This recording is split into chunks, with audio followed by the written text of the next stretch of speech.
प्रभु तेरी वाणी जीवन की रोटी, नैनों की ज्योति अंधेरा मिटाती।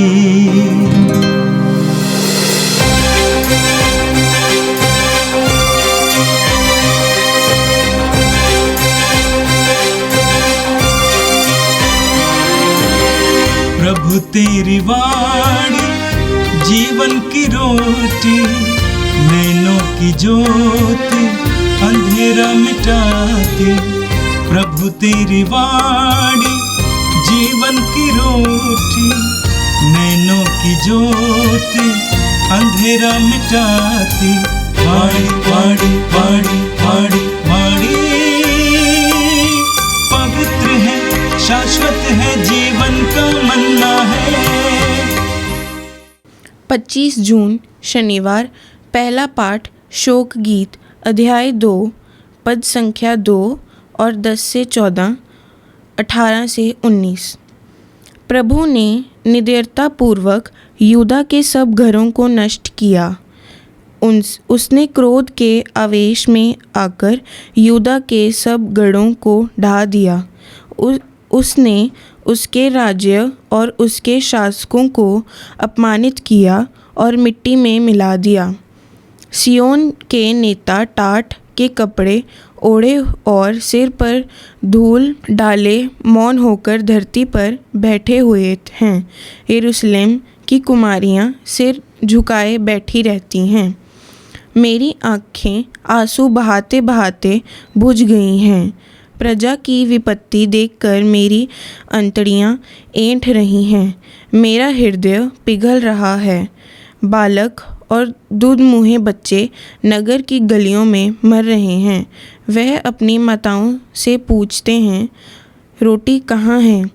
वह घायलों की तरह नगर की गलियों में बेहोश हो जाते हैं और अपनी माता की गोद में प्राण त्याग देते हैं। हे यरूशलेम, तू किसके सदृश है? मैं तेरी तुलना किससे करूं? हे सियोन, मैं किन शब्दों से तुझे सांत्वना दूं? तेरी विपत्ति समुद्र की तरह अपार है। तुझे कौन बचा सकता है? तेरे नबियों ने तुझे असत्य और कपटपूर्ण दृश्य दिखाए। उन्होंने तेरे कल्याण के लिए तेरे पापों को तुझ पर प्रकट नहीं किया। उन्होंने तुझे व्यर्थ और भ्रामक भविष्यवाणियाँ सुनाई। तू सारे हृदय से प्रभु सियोन के रक्षक की दुहाई दे। तेरे आंसू रात दिन नदी की तरह बहते रहें।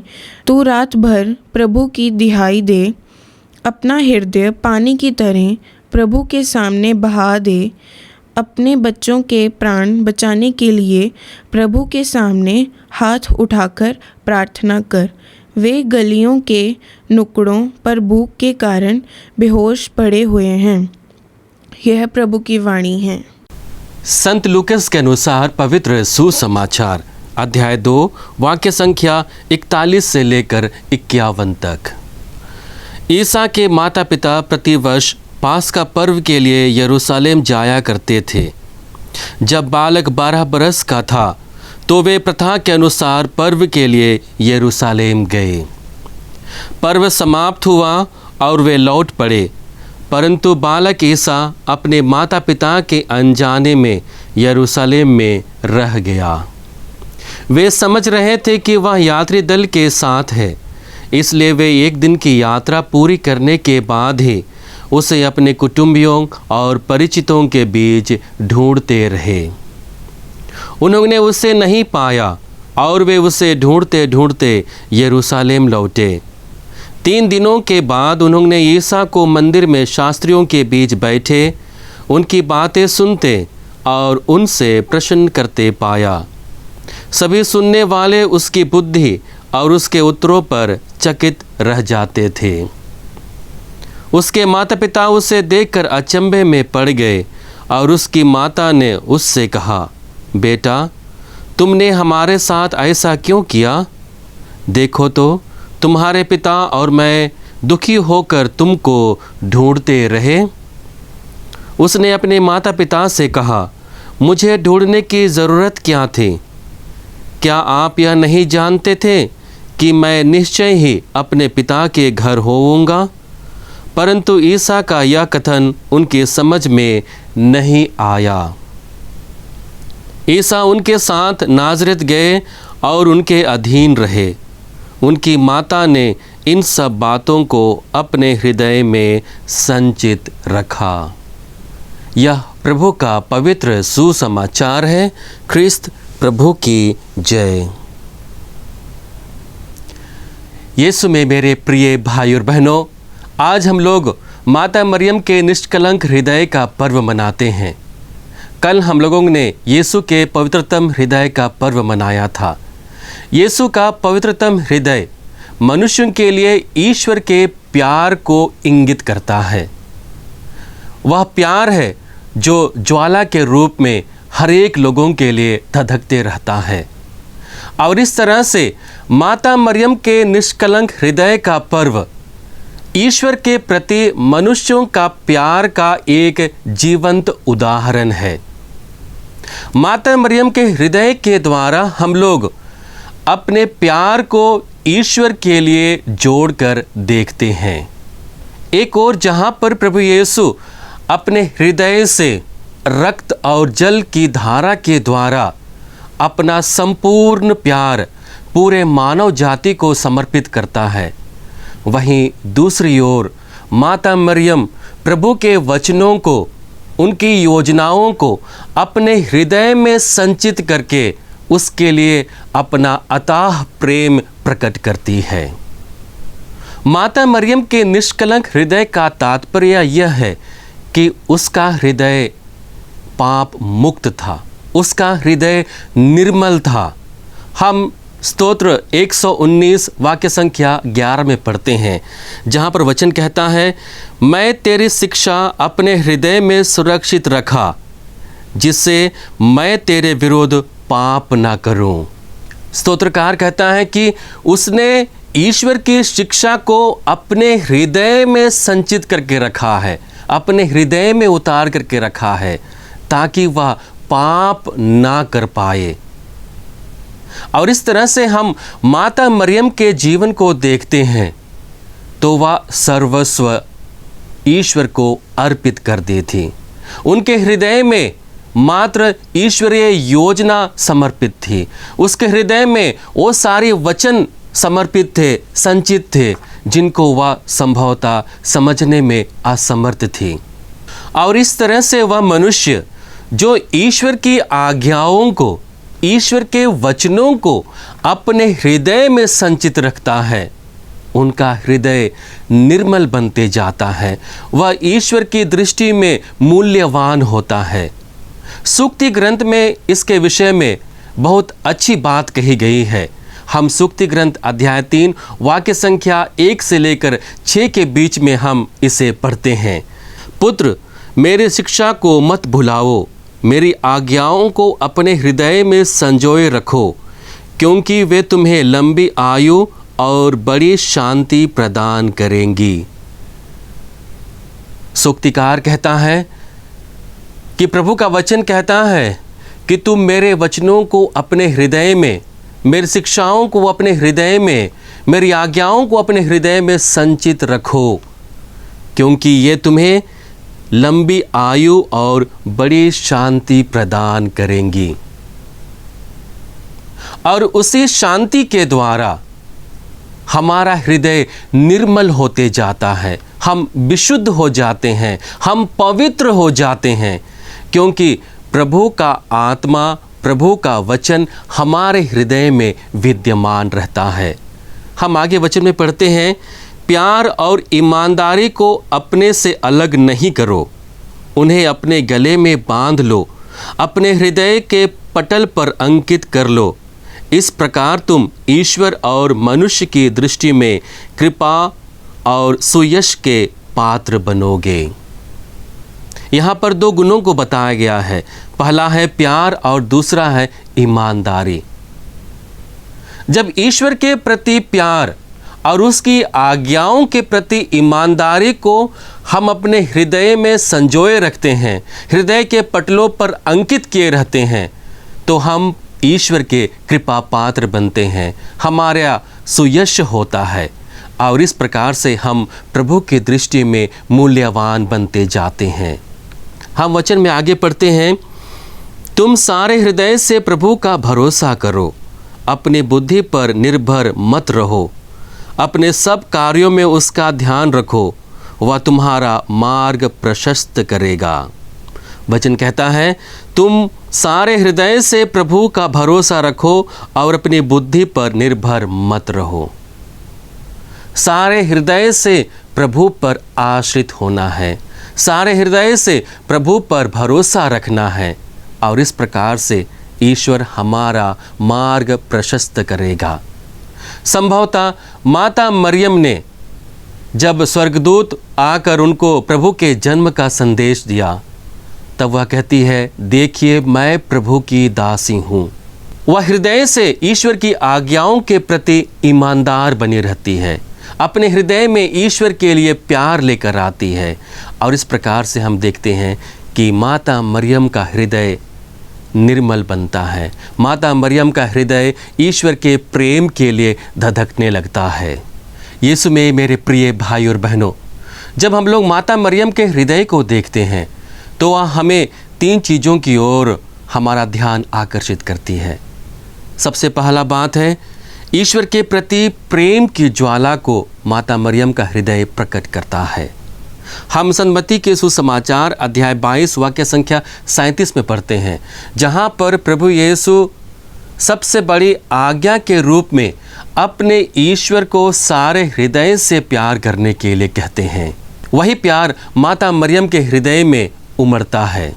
दूसरा महत्वपूर्ण बात है कि माता मरियम का हृदय निर्मलता और शुद्धता को प्रकट करता है। हम सन्मति के सुसमाचार अध्याय 5 वाक्य संख्या 8 में पढ़ते हैं, जहाँ पर प्रभु पर्वत पर वचन पर कहते हैं, धन्य है वे हृदय जो निर्मल हैं, ईश्वर के दर्शन करेंगे। माता मरियम का हृदय निर्मल था, माता मरियम का हृदय शुद्ध था और इसलिए उन्हें प्रभु की माता होने का गौरव प्राप्त होता है। साक्षात रूप में शब्द उनके जीवन में देह धारण करता है और ईश्वर स्वयं उनके जीवन में प्रकट हो जाता है। तीसरा महत्वपूर्ण बिंदु है कि माता मरियम का हृदय सुख और दुख में धैर्य को प्रकट करता है। हम यिर्मयाह नबी के ग्रंथ अध्याय 17 वाक्य संख्या 10 में पढ़ते हैं, जहाँ पर वचन कहता है, मैं प्रभु मनुष्य का हृदय और अंतरतम जानता हूँ, मैं हरेक को उसके आचरण और उसके कर्मों का फल देता हूँ। हम देखते हैं कि माता मरियम धैर्य के साथ प्रभु के क्रूस के नीचे खड़ी होती है। इन दुख के क्षणों में भी उनके हृदय से धैर्य उत्पन्न होता है और अपने पुत्र के दुख भोग में उनकी सहभागी बनती है, उनका साथ देती है, उनके साथ खड़ी होती है। हमारे लिए प्रभु हमारे हृदय की गहराई को जानता है और हमारे हृदय की गहराई को जानने के बाद उसके अनुरूप हमें वरदान देता है, उनके अनुरूप हमें फल देता है। और यही कारण था कि माता मरियम धैर्य के साथ प्रभु के दुख भोग में सहभागी होती है, उनका साथ देती है। हम संत पेतरुस के पत्र अध्याय 3 वाक्य संख्या 3 में पढ़ते हैं, जहाँ पर वचन कहता है, आप लोगों का श्रृंगार बाहरी केश प्रसाधन, स्वर्ण आभूषण तथा सुंदर वस्त्र नहीं हो, वह हृदय के अभ्यंतर का विनम्र तथा शांत स्वभाव का अनश्वर अलंकरण हो, जो ईश्वर की दृष्टि में महत्व रखता है। ईश्वर हमारे हृदय को देखते हैं और इसलिए संत पेतरुस कहते हैं कि तुम्हारे लिए बाहरी दिखावा ज़्यादा मायने नहीं रखना चाहिए, जिनके द्वारा तुम्हारी रूप सज्जा होती है, जिनके द्वारा तुम अच्छे दिखने लगते हो, जिनका प्रयोग तुम अपने को सुंदर लगने के लिए करते हो, उनके लिए तुम्हारा मन और तुम्हारा ध्यान ना हो, बल्कि तुम्हारा मन और ध्यान हृदय की गुहा को सुंदर रखने के लिए हो और वो कैसे सुंदर हो सकती है? विनम्र और शांत स्वभाव से उसकी सुंदरता बढ़ने लगती है, और यही गुण ईश्वर की दृष्टिकोण में प्रिय है। हम सामुएल के पहले ग्रंथ अध्याय 16 में पढ़ते हैं, जहाँ पर सामुएल एक नए राजा की खोज में जाता है और अच्छे नौजवान को देखकर उसे अभिषिक्त करना चाहता है। तब प्रभु उनसे कहता है, प्रभु मनुष्य की तरह विचार नहीं करता, मनुष्य तो बाहरी रूप रंग देखता है, किंतु प्रभु हृदय देखता है। प्रभु के लिए हमारे हृदय से जागृत भावनाएं और विचारधाराएं महत्वपूर्ण होती हैं, और इसलिए प्रभु हमारे हृदय की भावनाओं पर ध्यान देते हैं। और जब हम लोग माता मरियम के पवित्र हृदय का पर्व मना रहे हैं, तो हम लोगों को ज़रूरत है कि हम ईश्वर के लिए एक अच्छे हृदय को लेकर आएं, जिस हृदय में ईश्वर के लिए प्यार हो, ईश्वर के लिए प्यार की ज्वाला धधकती हो। वह हृदय जहाँ पर पवित्रता और निर्मलता हो, वह हृदय जहाँ पर दुख और सुख दोनों परिस्थितियों में धैर्य उत्पन्न करता हो। और जब हम इन गुणों को अपने हृदय में संचित करते हैं, इन गुणों को लेकर अपने जीवन में आते हैं, तब ईश्वर की योजना हमारे जीवन में पूर्ण होती है। आइए हम प्रभु से प्रार्थना करें कि प्रभु हम सभी को हमारी माता मरियम के जैसा हृदय दे, जो हृदय निर्मल हो, जो हृदय शुद्ध हो, जो हृदय ईश्वर के प्रेम के लिए धधक रही हो, जो हृदय दुख के परिस्थिति में भी धैर्य को उत्पन्न कर सके, ताकि हम अपने जीवन के द्वारा ईश्वर की महिमा दिन प्रतिदिन कर सकें। हे सर्वशक्तिमान पिता परमेश्वर, धन्यवाद देते हैं हमारी माता मरियम के लिए, उनके निष्कलंक हृदय के लिए, जो हमें प्रेरणा से भर रहा है, ईश्वर के प्रति हमारे प्यार को जागृत कर रहा है, ईश्वर के प्रति प्यार में निर्मल और निर्दोष बने रहने के लिए हमें प्रेरित कर रहा है। दुख और सुख दोनों क्षणों में धैर्य को उत्पन्न करने के लिए हमें साहस दे रहा है। प्रभु जी, हम प्रार्थना करते हैं कि जिस प्रकार से तूने माता मरियम को यह वरदान दिया कि वह विशुद्ध होकर अपने प्रेम को तेरे लिए समर्पित कर पाए, और तेरे वचनों को, तेरी आज्ञाओं को, तेरे योजनाओं को अपने हृदय में संजोए रख, उनके लिए ईमानदार बनी रहे और उनका गूढ़ रहस्य जान पाए। ठीक वैसे ही प्रभु, जब भी हम तेरे वचनों को सुनते हैं, हम उसे अपने हृदय में संचित करें। जब भी हम दुख से गुजरते हैं, तेरे वचनों में मनन चिंतन करते हुए उनका गूढ़ रहस्य समझने में कामयाब हो पाएँ, ताकि हम अपने जीवन के द्वारा पवित्रता और निर्मलता का जीवन व्यतीत करते हुए तेरी स्तुति और महिमा गा सकें। हम ये प्रार्थना करते हैं हमारे प्रभु ख्रिस्त के द्वारा, आमीन। प्रभु तेरी वाणी जीवन की रोटी, नैनों की ज्योति अंधेरा मिटाती, वाणी वाणी वाणी वाणी वाणी, पवित्र है, शाश्वत है जी